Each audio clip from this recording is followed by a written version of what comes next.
Barchaga assalomu alaykum. Bugungi darsimiz manfiy va musbat sonlar.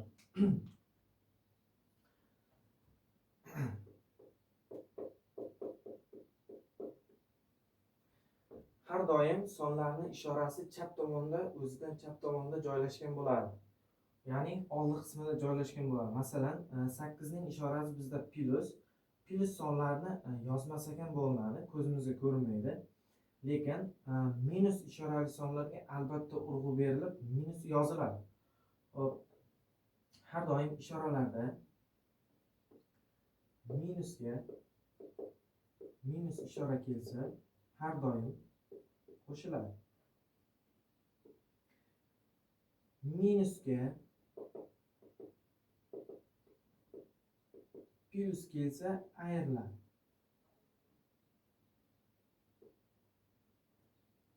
Plusga plus kelsa, qo'shiladi.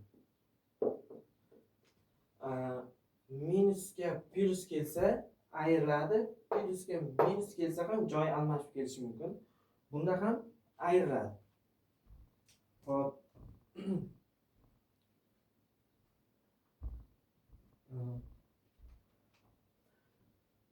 Mana buni ham yozib qo'yaman.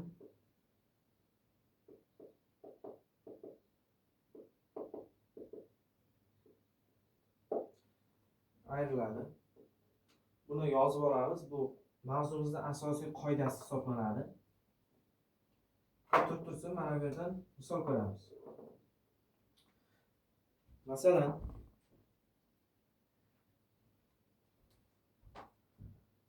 plus 96 minus 88 minus 44. Mana shu yechimga. Bizda plus 96 ni oldida plus qo'yib qo'ydim. Sizlar tushunish uchun, o'quvchilar tushunish uchun, lekin bu yerda aslida plus qo'yilmaydi. Plus bor, lekin ko'zimizga ko'rinmaydi. Xo'p. Mana bu yerda plus turgani uchun plusga minus har doim ayriladi. 96 dan 88 ni ayiramiz. Nechi chiqadi? 8 minus 44. Mana buni ishorasi plus. Plusga minus kelsa, plusga minus kelsa, nima qiladi? Ayriladi. 44 dan 8 ni ayiramiz. 8 dan 44 ni ayirib minus chiqargandan ko'ra, o'zimizga oson usuldan katta sondan kichkina sonni ayirgan yaxshiroq. 44 dan 8 ketsa nechi? 4, 5, 6, 7, 8. 36. 36. Buni ishorasi plus, buni ishorasi minus. O'ylashimiz mumkin, qaysi birining ishorasini qo'yamiz deganda, minus ishorani qo'yamiz. Chunki har doim katta sonning ishorasi yutib ketadi. Masalan, minus 7 plus 11.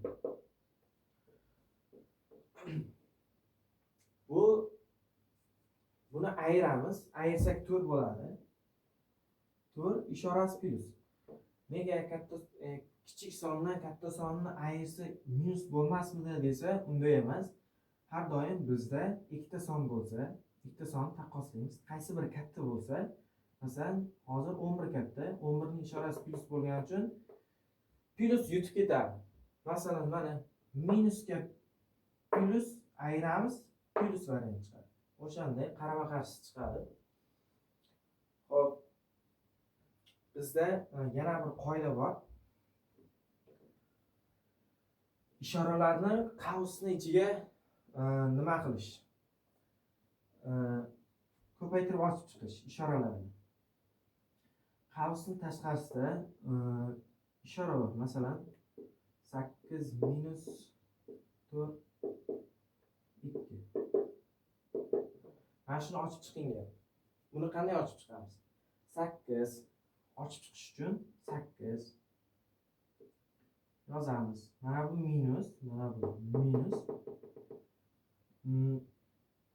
Joyda qoladi. 8 minus 4 plus e. Mana bu plus endi minusga o'zgaradi. Minus 2 bo'ladi. 4 2 chiqadi javob. Xo'p.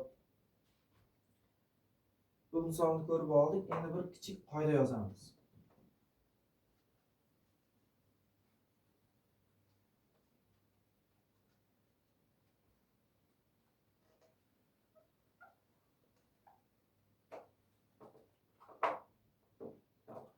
Qavsning tashqarisida minus ishora tursa, qavsning ichida plus ishora tursa, har doim qavsning ichi minusga o'zgaradi. Qavsning tashqarisida plus ishora turib, qavsning ichida minus ishora tursa, bu qavsning ichi nima qiladi? Mana bu minus kuchliroq bo'ladi-da, baribir minus chiqadi. Hop. Plusga plus kelsa-chi, qavsdan tashqari plus bo'ladi. Ichkari plus bo'lsa, baribir plus chiqadi. Qavsdan tashqari minus bo'lib, qavsning ichkarida ham minus bo'lsa, bu bizda plus chiqadi. Bu qoidamizni bilib olishimiz kerak. Xo'p. Bu tushunish uchun bitta misol ko'ramiz.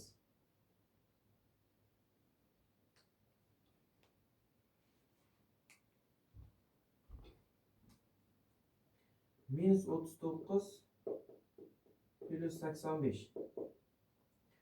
Xo'p. Biz plus minus hozir o'chirib tashlaganimizdan oldin aytdimki, plusga minus kelsa nima bo'ladi dedim? Minus bo'ladi endi. Demak, ayiramiz. 85 dan 39 ni ayirsak nechi? 5 6 7 8 9 76 chiqdi. Xo'p. Bu 39 bilan 85 ni taqqoslaymiz. 39 bilan 85 ni taqqoslasa qaysi bir katta? 85 yutib ketyaptimi? Demak, buning ishorasi plus bo'ladi. Plusni yozmaymiz. Plus yozilmaydi. Xo'p, yana bir misol ko'ramiz.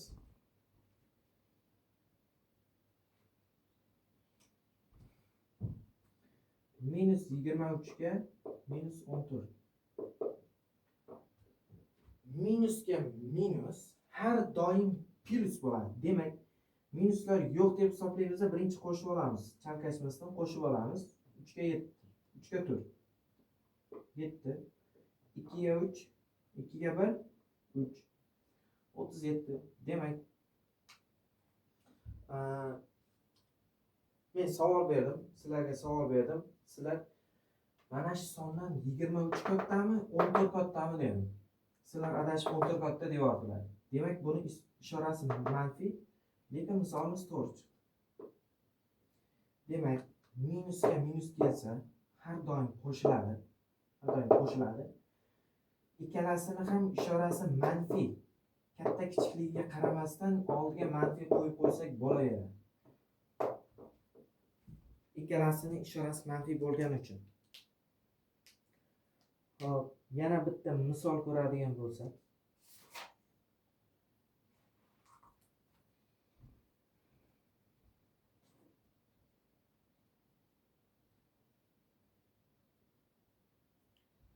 Hop, bitta qiyinroq misol ko'ramiz kitobimizdan.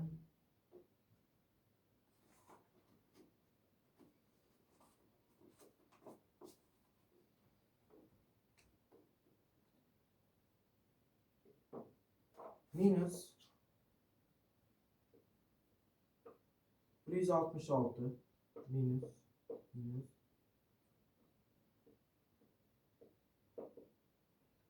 mana shu misolni yechinyapti. Hop.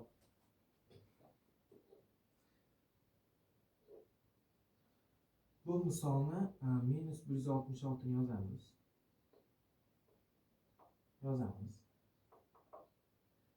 Minus, mana bu minus ichkariga kirsa nima bo'ladi? Minus bilan minus kelsa nima bo'ladi? plus bo'lib ketadi. Plus 329. Hisoblaymiz. 329 dan 166 ni ayirsak necha? 3 6 1. Qaysi bir katta? 329 katta bo'lgani uchun ishorasi plus. Plusni yozmaymiz. Xo'p. Qausning ichi minus bo'lsa, tashqari plus bo'lsa, ularni ham yaxshilab o'rganib oldik. Xo'p.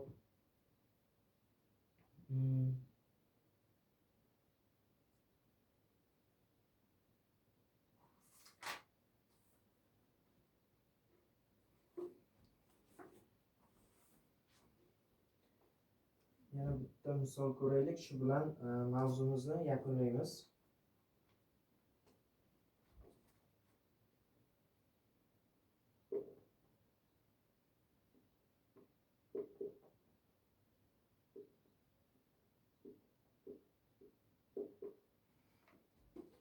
Hisoblaylik.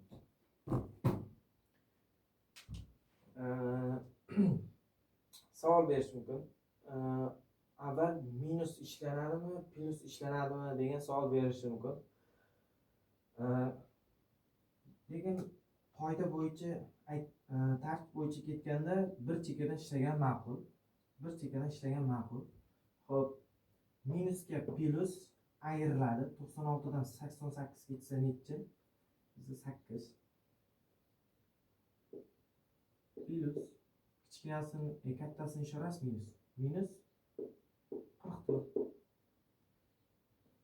44 dan 8 minus 8 ni ayirsak 4 5 6 7 8 36.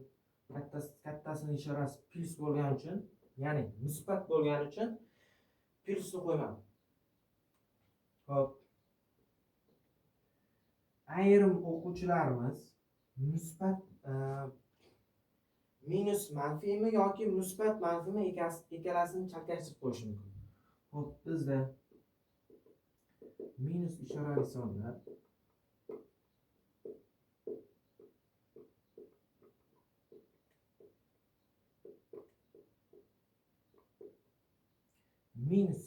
sonlar har doim manfiy.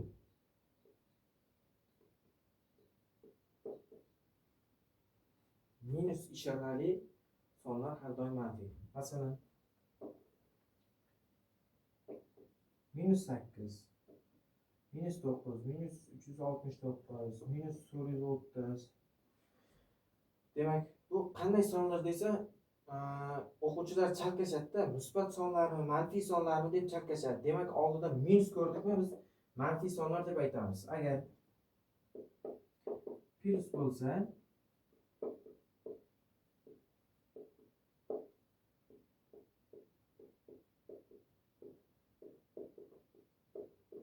plus ishorali sonlar bo'lsa,